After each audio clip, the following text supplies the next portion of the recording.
Seperti yang sudah kita bahas di video review chapter 243 sebelumnya, efek luka goresan kecil dari tebasan Asta yang mengenai Dante memang membuat dia marah dan dia pun mulai mengeluarkan jurus andalannya untuk menyerang Asta. Dan sepertinya nih bosku, Dante memang belum menggunakan kekuatan 60%-nya itu dengan serius pada pertarungan di chapter sebelumnya.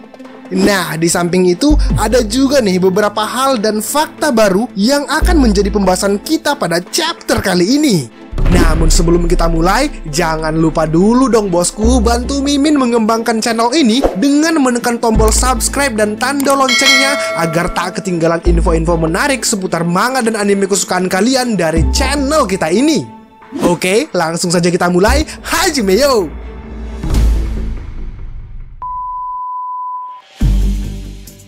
Dante yang terlihat mulai serius akibat kemarahannya itu pun seketika sudah berpindah ke belakang Asta dengan kecepatan yang tak diduga Asta sama sekali. Bahkan deteksi ki yang dimiliki Asta sekalipun seakan terlambat menyadari hal ini bosku. Nah, kali ini ada yang membuat Mimin sedikit kagum nih dengan sosok Dante ini. Bisa kita perhatikan kalau Dante terlihat menyerang dengan tangan kosong, berbeda dengan serangan sebelumnya di mana Dante memanfaatkan tanah untuk menyerang Asta. Ya, kita tahu lah ya, di dunia persihiran Black Clover ini sangat sedikit sekali orang yang mengandalkan tangan kosong untuk bertarung bosku. Kebanyakan sih para pengguna sihir ini menyerang dengan menciptakan sesuatu layaknya senjata dari energi sihir yang dimilikinya. Sekilas nih, Mimin jadi teringat saat Mereoleona bertarung dengan tangan kosong melawan Raya, salah satu anggota Byakuya no Magan sekaligus reinkarnasi elf. Mereoleona lebih mengandalkan kepalan tangannya untuk menyerang lawan secara langsung daripada dia menciptakan sebuah senjata dari energi sihirnya itu.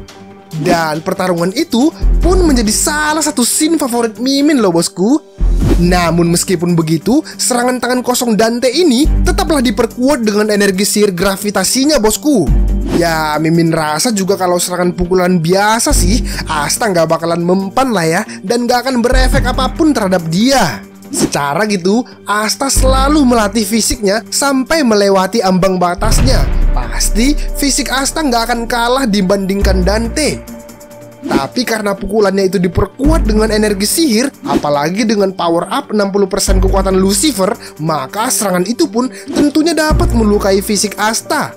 Terbukti dari percikan darah Asta yang menempel di kepalan tangan Dante.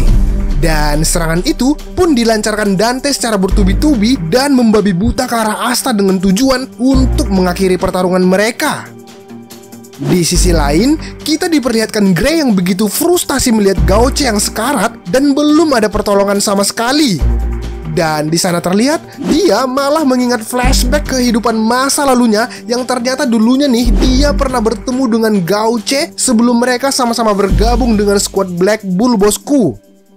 Masa lalu Gray memanglah terbilang cukup kelam. Dia dihina dan selalu dibully oleh keluarga tirinya dikarenakan wajah dan penampilannya yang tidak layak sebagai keluarga bangsawan. Sampai suatu saat dia pun berhasil menguasai satu sihir yang dapat merubah wujudnya menjadi cantik layaknya seorang putri bangsawan. Dan alih-alih mendapat pujian dan pengakuan dari dua saudara tirinya itu, Gray malah semakin dibenci dan diancam untuk dibunuh. Wah, kejam sekali ya. Dan karena takut hendak dibunuh oleh saudara tirinya itu, dia pun lalu melarikan diri. Yang mana saat di tengah perjalanan yang tak tahu kemana tujuannya itu, dia malah dihadang oleh komplotan penjahat. Namun Gauche datang menolong Gray. Tapi waktu kejadian itu, Gray masih dalam wujud perubahannya. Nah, hal itulah yang membuat kenapa Gauche tidak menyadari kalau dia pernah bertemu Gray sebelumnya ketika wujud Gray yang sebenarnya terungkap bosku. Dan di sini kita jadi tahu kalau ternyata Gray menyimpan rasa kepada Gauche.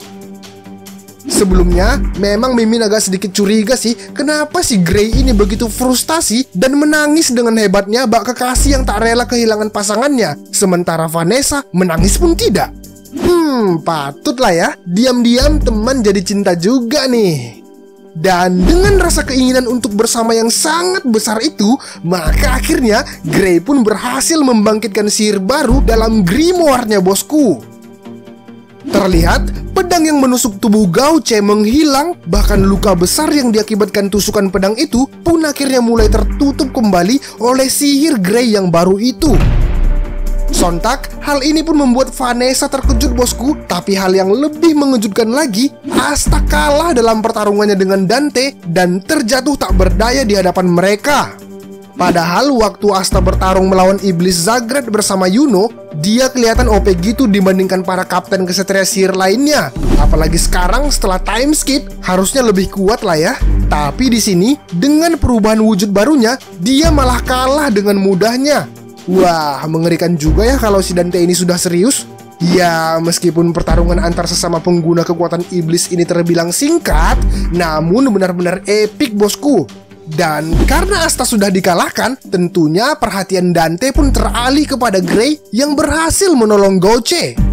Nah, ada satu fakta yang baru terungkap lagi nih bosku. Ternyata nih, kekuatan yang baru dibangkitkan Grey itu adalah kekuatan yang berada pada tingkatan Arcane Magic.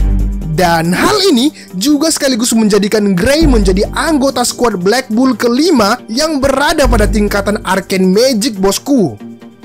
Buat kalian yang masih bingung kenapa si Grey juga termasuk dalam tingkatan Arcane Magic, nih Mimin kasih penjelasan sedikit.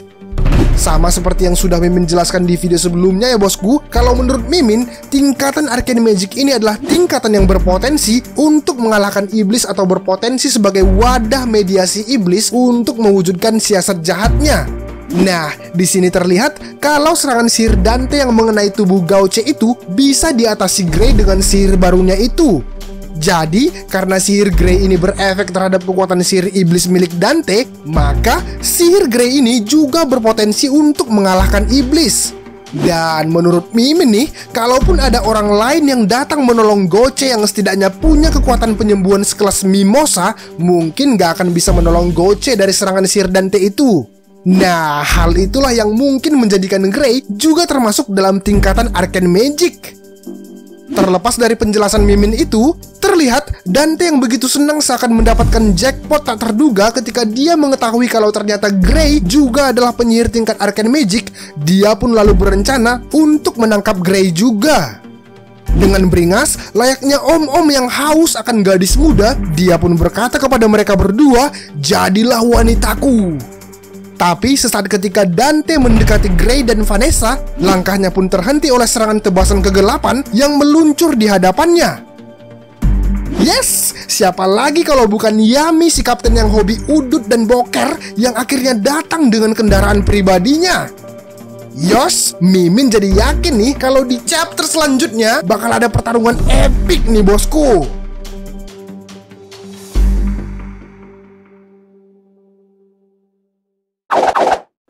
Well, demikianlah hal-hal yang bisa menjadi pembahasan kita di chapter kali ini. Jujur, Mimin gak sabar nih menunggu pertarungan Yami melawan Dante. Gimana menurut kalian chapter kali ini bosku? Apakah kalian punya pendapat tersendiri untuk dibahas? Jangan malu-malu sampaikan di kolom komentar ya. Kita diskusi di sana. Oke, sampai jumpa di video berikutnya. Ciao!